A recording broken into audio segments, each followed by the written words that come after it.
So this morning I'm talking with Christy and my counselor. She's no analysis, no, just kidding. We were talking about why we use certain colors or how we end up seeing something later in the artwork. And we were talking about funerals this morning and how I had went to a baby's funeral years and years ago growing up, and it was a stillborn, the funeral, and the way I remember the face was like a burnt, just dark, I don't want to say ugly, but it was just not something that you want to look at.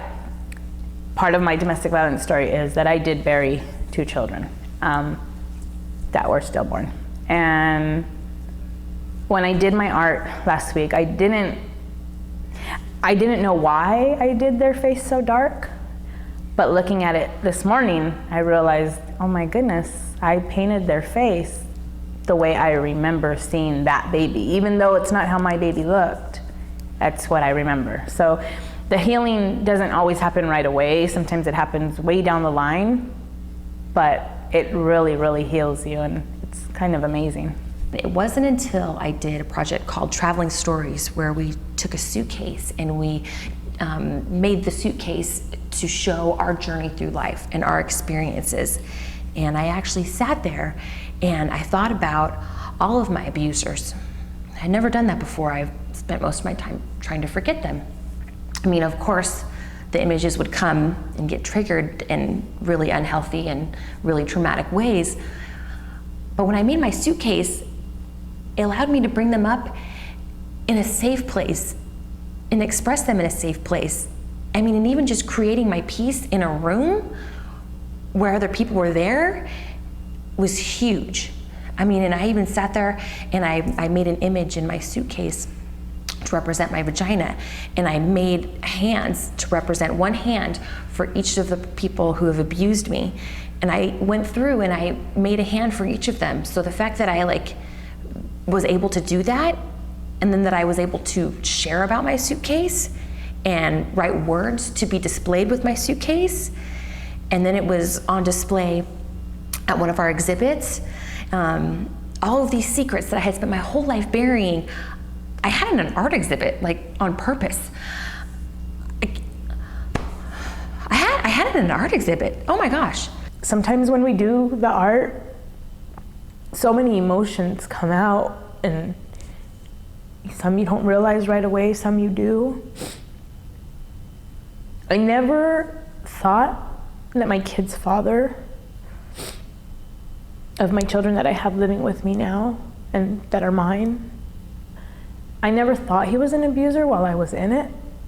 But the last few years of our relationship, I realized through the art, he was a bigger abuser than the man who put his hands on me.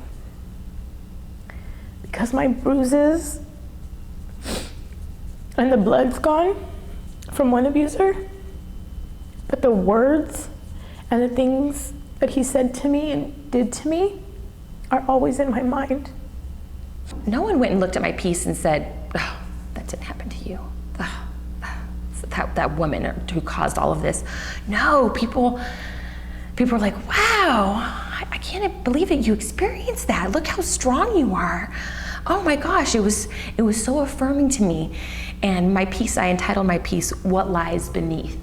Because I spent that whole time keeping all of those secrets buried and lying underneath the surface, and I had brought them up to the surface. But that's what the art does. It gives a voice to those things that we spent our lives trying to silence, and domestic violence feeds on silence. So any way that we can help those of us who have experienced domestic violence open up and speak about it is going to help other people, and it helps us too. Art helped me in many ways. And one of the ways that it helped me, it's just at the point, everything was very recent, where I would attend the counseling classes, and at some times when the counselors would try to ask me questions, or we would be talking about any subject that had to do with domestic violence, it was just very recent, and at some points I couldn't even talk, I couldn't even speak, I couldn't say anything. I would just want to answer whatever question, and I would start crying. That's all I would do. So with the art, it was very different, because not only would I would start doing the art. If it was coloring or writing anything or cutting anything, I would just be thinking about my feelings, and I just felt that I was just letting it all go with the art. And I was able to express what I couldn't express verbally through the art. I was kind of afraid of doing art, even though I love it, but you know, art is like so many critics out there sometimes. She's like, don't worry about it. You want to try it? I was like, well, yeah, I finished. There's nothing else for me to do right now. And I feel lost if I don't continue with this, because it was just barely fresh and recent when I had left everything. And so we started, and I just fell in love with it. It was amazing that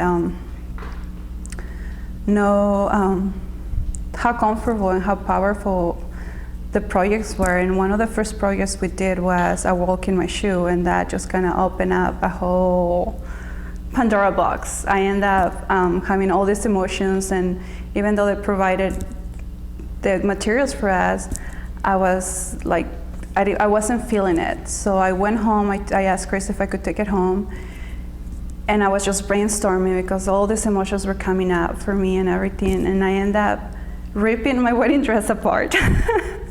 And I wrapped the shoebox with it, and I started just brainstorming and everything. So my project was my wedding dress and like history of everything, like how I started into getting into domestic violence. While I was doing the vision board, it was very powerful because at that point, when I was in the relationship, I was told by my abuser that I would never succeed in life, that I would never be able to. These were the words he used once. You're never going to be able to even enroll in school because you don't have those skills. And during the vision board with with the art group, I remember I cut of a picture of a college. It was just a magazine that we had there, and it said Mount Sac. So I just cut it, and I said, well, one day I'm gonna go to school. I'm gonna prove to myself that I am smart and that I am gonna have the quality to at least enroll in school. So I cut it down, I pasted it, and without even thinking, I had never even plans to going to that school. It's just because I seen college on that ad. So I put it on there, and maybe like 2 years went by, and I just wanted to look at my vision board and see what things I had accomplished.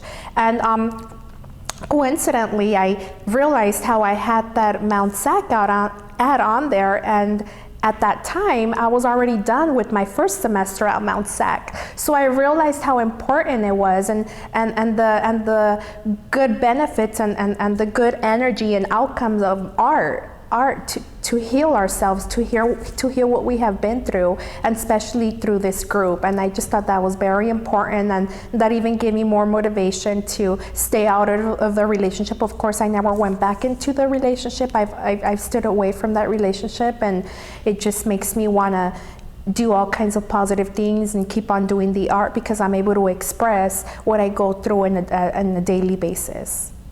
And I just started going through this healing process, and as Christy will talk and everything, she'll say the stages of being a victim to a survivor to be a warrior, and I was like, I'm gonna be a warrior one day.